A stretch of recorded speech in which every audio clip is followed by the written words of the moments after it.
अस्सलामुअलैकुम and welcome to my YouTube channel Nawab talks. और अगर अभी तक आपने मेरे चैनल को सब्सक्राइब नहीं किया है तो सब्सक्राइब कीजिए और बेल आइकन को ज़रूर दबाइए ताकि मेरी तमाम आने वाली वीडियोस की जो नोटिफिकेशंस हैं वो आप तक पहुंचती रहें। तो सब्जेक्ट है हमारे मैथमेटिक्स, चैप्टर है हमारा नंबर 1 जिसका नाम है कॉम्प्लेक्स नंबर। और आज हम एक्सरसाइज 1.2 का क्वेश्चन नंबर 3 सॉल्व करेंगे। तो क्वेश्चन नंबर 3 में हमारे पास है Find the multiplicative inverse of the following. Multiplicative inverse, हमें कुछ पार्ट्स दिए गए हैं, कुछ कॉम्प्लेक्स नंबर्स दिए गए हैं और हमें उनका मल्टीप्लिकेटिव इन्वर्स मालूम करने को कहा गया है। अब मल्टीप्लिकेटिव इन्वर्स मालूम कैसे होता है किसी कॉम्प्लेक्स नंबर का, और किसी भी कॉम्प्लेक्स नंबर का मल्टीप्लिकेटिव इन्वर्स हम डिनोट कैसे करते हैं। तो किसी भी मल्टीप्लिकेटिव इन्वर्स यानी कि किसी भी कॉम्प्लेक्स नंबर के मल्टीप्लिकेटिव इनवर्स को हम इस सिंबल से डिनोट करते हैं, इस सिंबल से डिनोट करते हैं और इस सिंबल को हम पढ़ते हैं z इनवर्स।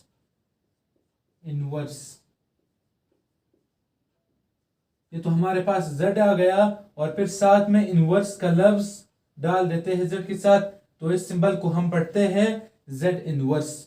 और ये z इनवर्स यानी कि किसी भी कॉम्प्लेक्स नंबर का मल्टीप्लिकेटिव इनवर्स बराबर होता किसके हैं, ये बराबर होता है 1/z के। यानी हम मल्टीप्लिकेटिव इनवर्स में जो z है यानी कि कॉम्प्लेक्स नंबर है उससे 1 से डिवाइड कर देते हैं। तो जो कॉम्प्लेक्स नंबर का मल्टीप्लिकेटिव इनवर्स है वो इस सिंबल से डिनोट होता है जिससे z इनवर्स पढ़ा जाता है और ये इक्वल होता है 1/z के। यानी कि हम उस कॉम्प्लेक्स नंबर को मल्टीप्लिकेटिव इनवर्स में z से 1 से डिवाइड कर देते हैं।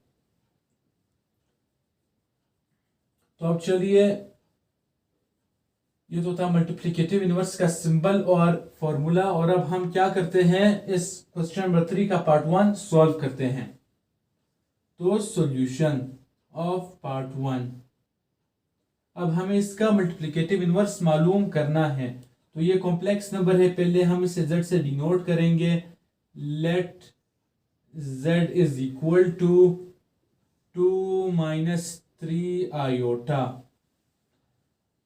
अब हम क्या करेंगे, मल्टीप्लिकेटिव इनवर्स लेंगे इस कॉम्प्लेक्स नंबर का। तो जो मल्टीप्लिकेटिव इनवर्स कॉम्प्लेक्स नंबर था वो इस सिंबल से डिनोट होता था जिससे z इनवर्स पढ़ा जाता है और ये बराबर किसके होता है 1/z के, इसमें हम कॉम्प्लेक्स नंबर को 1 से डिवाइड कर देते हैं। तो अब z inverse is equal to 1 उसी तरह आ जाएगा। z की जगह हम क्या लिख देंगे, वो कॉम्प्लेक्स नंबर लिख देंगे जो कि हमारे पास है 2 - 3 आयोटा। अब जब भी हमारे पास कोई कॉम्प्लेक्स नंबर डिवीजन की सूरत में मौजूद हो तो उसे सिंप्लीफाई करने का तरीका ये है कि हम उस पर रैशनलाइजिंग का प्रोसेस अप्लाई कर दें।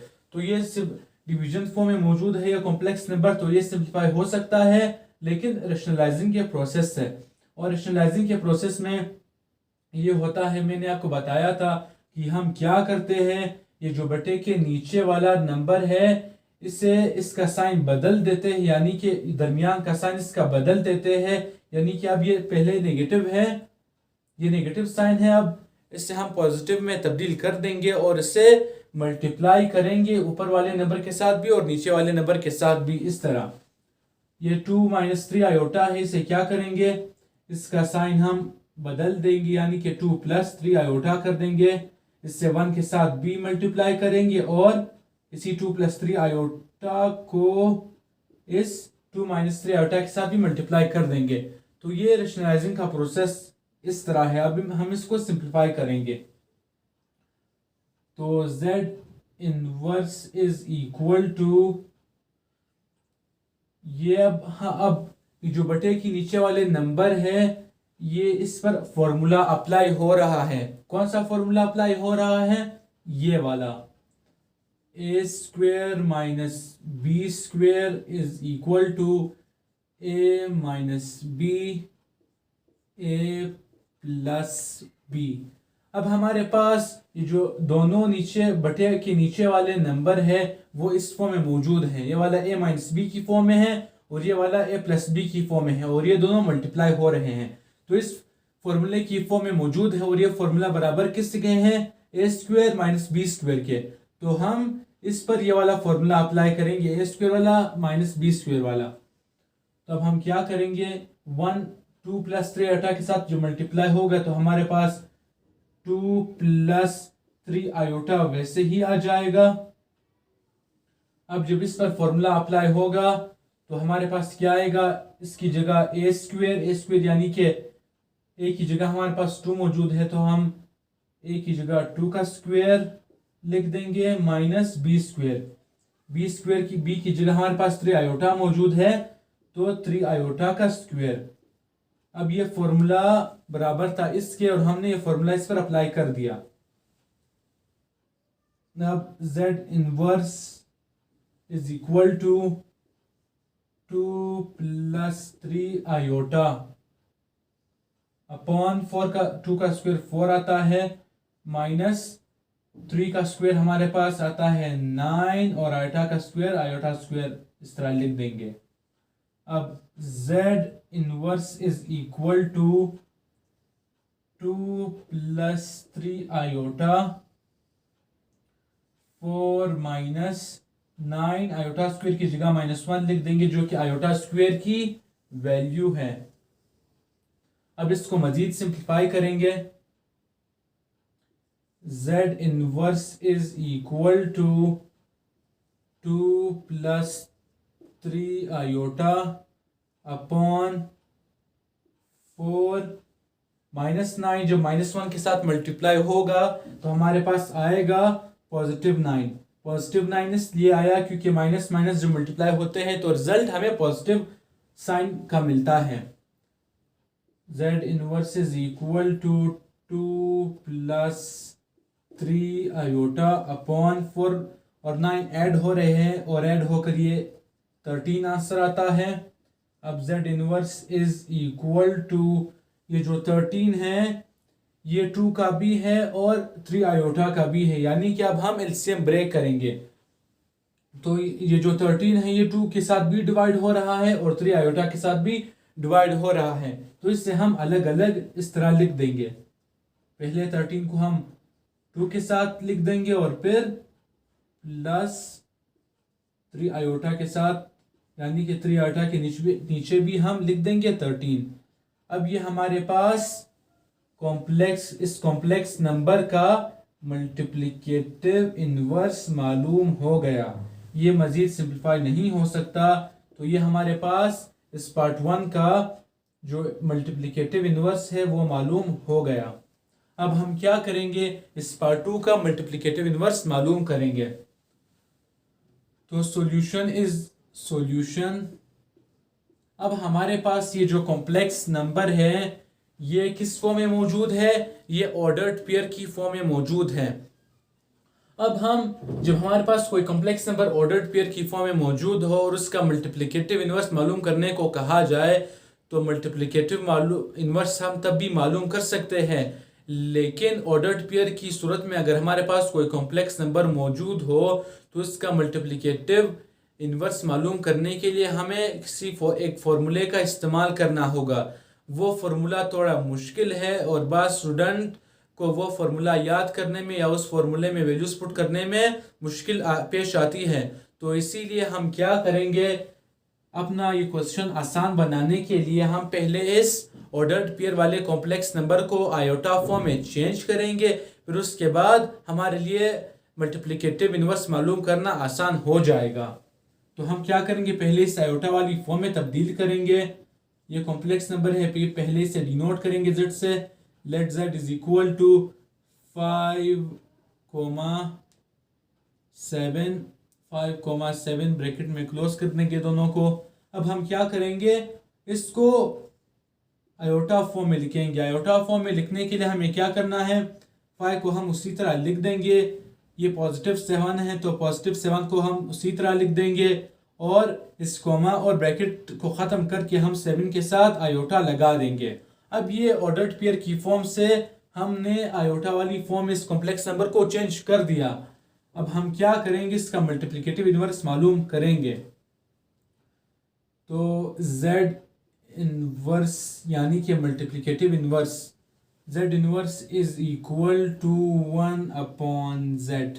ये एक सीवी मल्टीप्लिकेटिव इनवर्स को मालूम करने का तरीका है कॉम्प्लेक्स नंबर का। तो z inverse is equal to 1/z।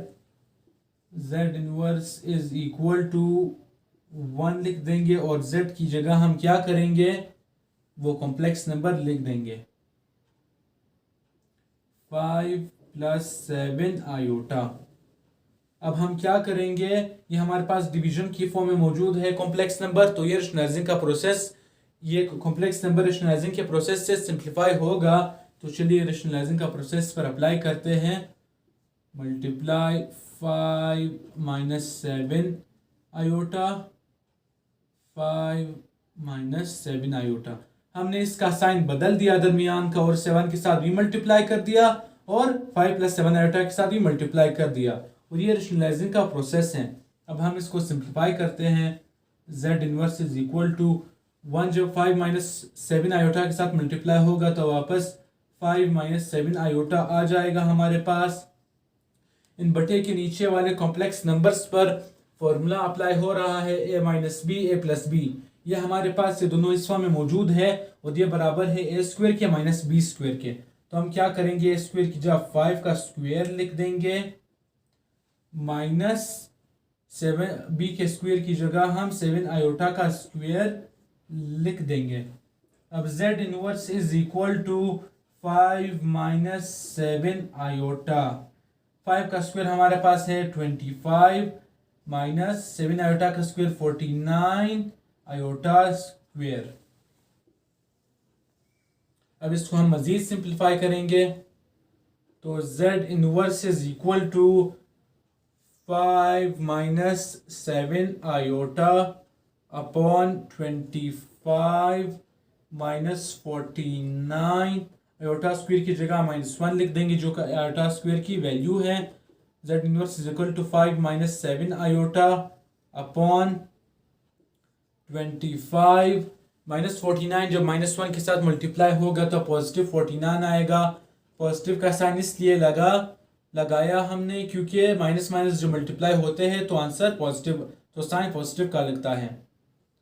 और 5 - 7 आयोटा अपॉन 25 और 49 प्लस हो रहे हैं यानी कि ऐड हो रहे हैं, और ये ऐड होने के बाद हमारे पास क्या आता है, हमारे पास आता है 74। अब z inverse is equal to, हम अब एलसीएम ब्रेक करेंगे, 74 को 5 के नीचे b लिख देंगे और 7 आयोटा के नीचे भी इस तरह लिख देंगे। और अब ये हमारे पास मजीद सिंप्लीफाई नहीं हो सकता और यही हमारे पास इस पार्ट का आंसर है। और एक बात मैं आपको और बता दूं, अगर हमारे पास कोई कॉम्प्लेक्स नंबर ऑर्डर्ड पेयर की फॉर्म में मौजूद हो और हम पहले उससे चेंज करते हैं आयोटा फॉर्म में, उसे सिंप्लीफाई करते हैं, तो फिर आपकी मर्जी है कि आखिर में जो आपके पास आंसर आता है उसे आयोटा फॉर्म में लिखे या फिर ऑर्डर्ड पेयर की फॉर्म में लिखे। अब चूंकि हमारे पास question complex number iota ordered pair की फॉर्म में मौजूद था, लेकिन हमने जो आंसर लाया है वो आयोटा फॉर्म में लाया है, तो अब हमारी मर्जी है अगर हम वापस इसको चेंज करके ऑर्डर्ड पेयर की फॉर्म में लेके या इसी आयोटा फॉर्म को रहने दें तो उससे आंसर पर कोई फर्क नहीं पड़ता।